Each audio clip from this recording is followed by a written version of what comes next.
जय श्री कृष्ण. आज मी तुम्हाला सार्थ श्री एकनाथी भागवत अध्याय पहिला यातल्या काही ओळींचे वाचन करून दाखवेल आणि त्यांचा अर्थ पण समजावून सांगेल. तर चला सुरू करूया.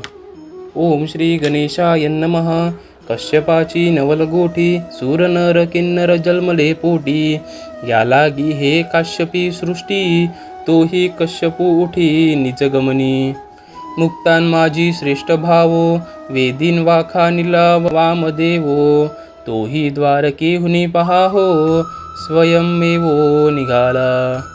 अत्रीची नवलपरी तिनी देव जन्मले उदरी. श्री दत्त वंदिजे योगेश्वरी हे अगाध थोरी अनुसयेची.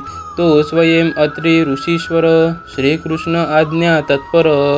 पिंडारका अतिसत्वर प्रयाण शीघ्र तेने केले. जो श्रीरामाचा सद्गुरु ब्राह्मज्ञाने अति उदारू. ज्याचे शाटीचा प्रताप थोरू. जिंकिला दिनकरू तपस्तेजेन.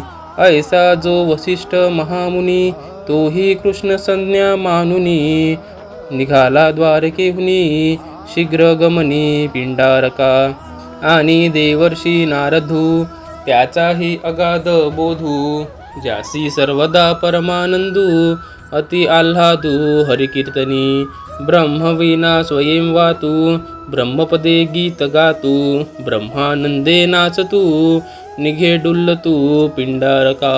इत्यादी हे मुनिवरू श्रेष्ठ श्रेष्ठ ऋषीश्वरू.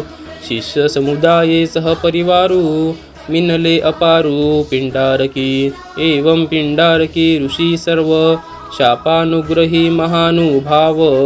मिनले कृष्ण वैभव अति अपूर्व वर्णिती.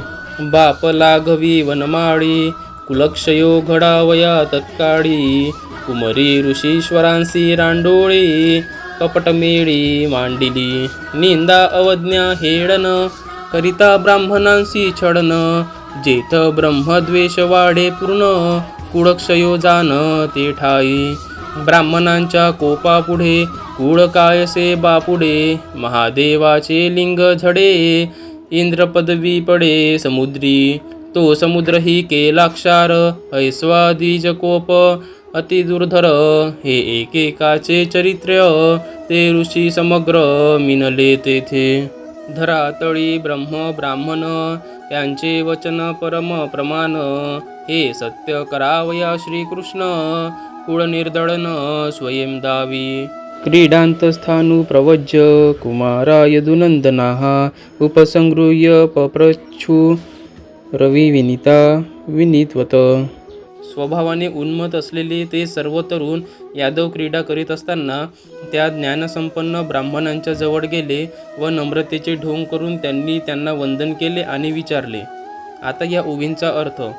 कश्यपांचे चरित्र तर अलौकिक आहे. ज्यांच्या पोटी सूर नर किन्नर जन्माला आले म्हणून या सृष्टीला काश्यप सृष्टी असे म्हणतात. हे काश्यप ऋषीही जाण्यास निघाले. सर्व मुक्तांमध्ये ज्यांची योग्यता मोठी आहे, ज्यांचे वेदामध्ये सुद्धा वर्णन आले आहे, असे वामदेवही द्वारकेहून स्वतः जावयास निघाले. ज्याच्या पोटी तिन्ही देव दत्तात्रेयाच्या रूपाने जन्माला आले त्या श्री दत्तात्रेयांना मोठमोठे योगीही वंदन करतात. हे अनुसयेचे महान भाग्य होय. तिचे पती अत्री ऋषीही श्रीकृष्णाची आज्ञा मानून त्वरित पिंडारकाला जाण्यास निघाले. जे श्री रामचंद्रांचे सद्गुरू ब्रह्मज्ञानात अति उदार, ज्यांच्या छातीचाही महान प्रताप आहे, ज्यांनी आपल्या तपस सामर्थ्याने सूर्यालाही जिंकले आहे, असे वसिष्ठ महामुनी कृष्णाची आज्ञा मानून द्वारकेहून त्वरित पिंडारकाला निघाले.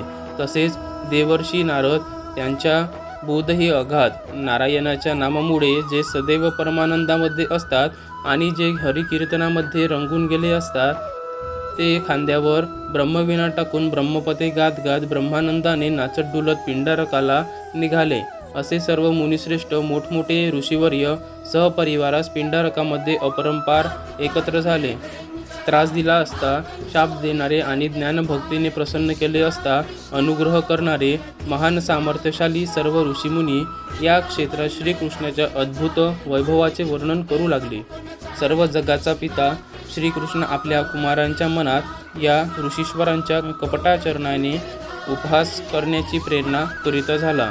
ब्राह्मणांची निंदा, अवज्ञा, तिरस्कार व कपटाचरण केले असता ब्राह्मणांचा पूर्ण द्वेष घडतो. त्यामुळे तेथे अवश्य कुलक्षय होतो. ब्राह्मणांच्या कोपाने महादेव, इंद्र, चंद्र इत्यादिकांची दुर्दशा झाली होती. तर मग यादव कुळाची काय कथा? सारा समुद्र खारा करून सोडला असा ब्राह्मणांचा राग अनिवार्य आहे. येथे आलेल्या ऋषीतील प्रत्येकाचे चरित्र पाहिले तर त्यांचा क्रोध किती दुर्धर आहे ते दिसून येते. मग असे ते सर्व ऋषी एकत्र आले.